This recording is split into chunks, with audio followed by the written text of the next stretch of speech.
Have you ever had a thought that didn't quite feel like your own? A sudden, icy feeling in the middle of a perfectly normal day. We like to believe our minds are safe, private places, but the most terrifying hauntings don't happen in houses. They happen inside us. These are 3 stories about that kind of fear. Listen closely. Imagine a woman named Anna.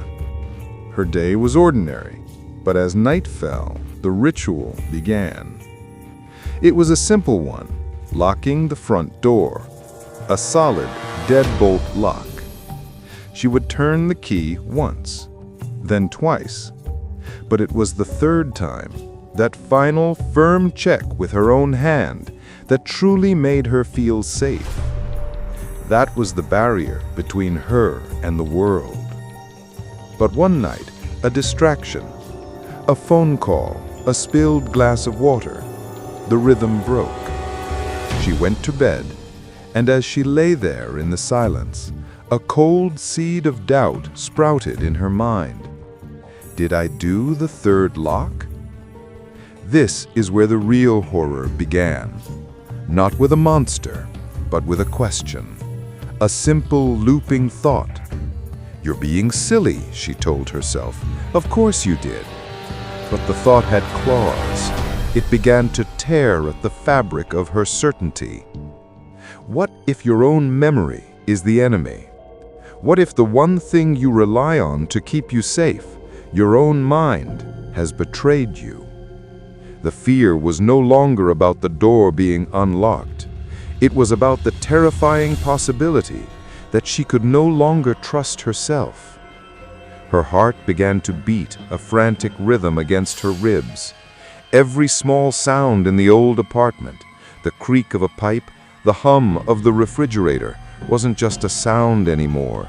It was a footstep. It was the gentle testing turn of a doorknob.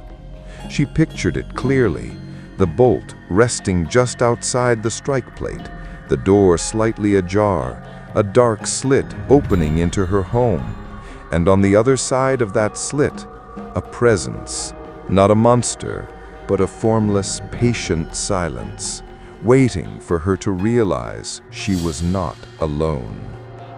The agony became unbearable. The only way to end it was to get up, to walk down the dark hallway and face the door. But that was the trap, because if she got up, she would have to walk toward the very thing she feared, and she could no longer be sure if the danger was outside her door, or if it had already gotten inside and was lying right there in the bed next to her. Now, picture a man named Leo. His entire world was his 6-year-old son, Ben.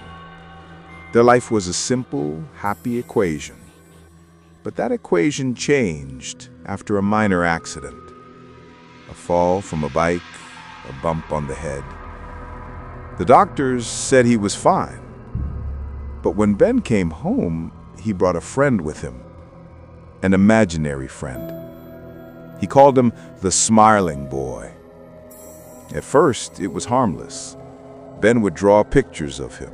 A tall, slender boy with a smile too wide for his face. But then, the conversation started. Leo would stand outside Ben's door at night and listen to his son's cheerful chatter, followed by long pauses. And in those pauses, Leo swore he could feel another presence in the room, a cold spot in the air, a listening silence. The horror for a parent is not a monster you can see. It's a ghost in your child's eyes. It was the way Ben would suddenly stop laughing and look at a corner of the room, his head tilted, as if receiving instructions. It was the time Leo found Ben standing in the hallway in the middle of the night, just staring at his father's bedroom door. When Leo asked him what he was doing, Ben said, "My friend wants to know what you're afraid of. He says he can smell it." How do you fight that? How do you protect your child from something that lives in the one place you cannot go, their own mind? The fear is a slow, chilling poison. It's the realization that the person you love most is becoming a stranger. Their innocence being rewritten by something you cannot see or touch or reason with. The most profound terror is helplessness. It's watching the light in your child's eyes flicker and knowing you have no way to stop the darkness from getting in. Finally, consider a woman named Maya. She lived alone in a small, quiet apartment. She was, by all accounts, perfectly sane, but she had a secret. For as long as she could remember, in the very corner of her vision, she would see a door. Not a real door, a suggestion of one, a shimmer in the air, the shape of a doorway that wasn't there when she looked at it directly. She called it her peripheral door. For years, she ignored it, a trick of the mind. But then, she started to notice something new. The door was beginning to solidify.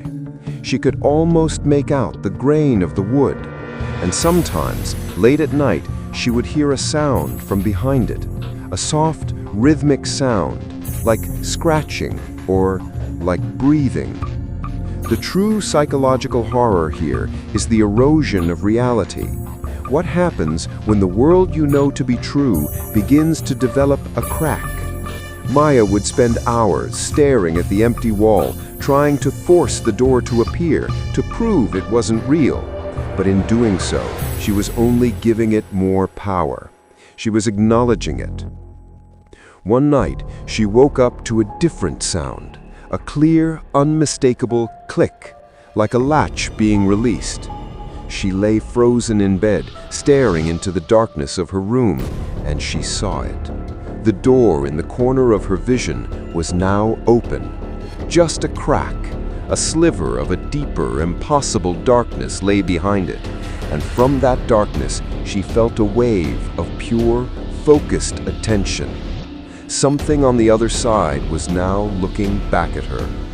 It had been waiting for her to notice it her whole life.